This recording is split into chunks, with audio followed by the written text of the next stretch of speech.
did not respond very well to the Trump administration posting a photo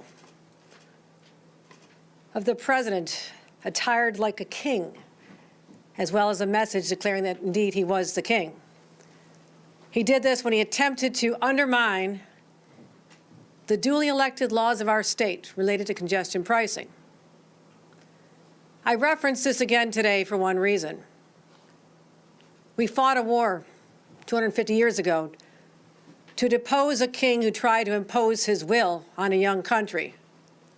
We don't have a king today because it conflicts with the very genius of a democracy, where the voices and the votes of the people, not a king, not a queen, and not a governor, should prevail. Voters determine who they want or who they do not want to represent them in elective office. As I said last week, I was deeply troubled by the accusations leveled at Mayor Eric Adams, not just the initial indictment, but also the more recent allegation of a quid pro quo with the Trump administration. For days, I've been deeply involved in discussions with my closest advisors, city leaders, electeds, clergy, business, labor, civic leaders, all people whose opinions that matter to me because they care about our city.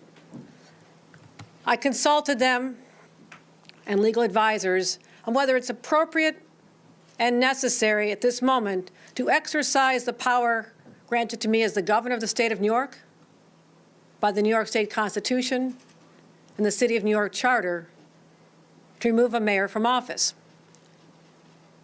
I've also heard from many voices of New Yorkers who feel outraged, who feel hurt, betrayed by what they have seen.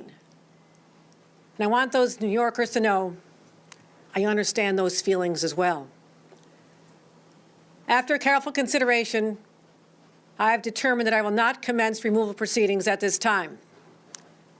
My strong belief is that the will of the voters and the supremacy and sanctity of democratic elections preclude me from any other action. I cannot deny the people of this great city the power to make this decision for themselves. And to those who conclude that decision is due to pressure from any groups or individuals, I say this: you do not know me. Constant pressure is what I deal with all day long, and it's absolutely no bearing on any decisions I make.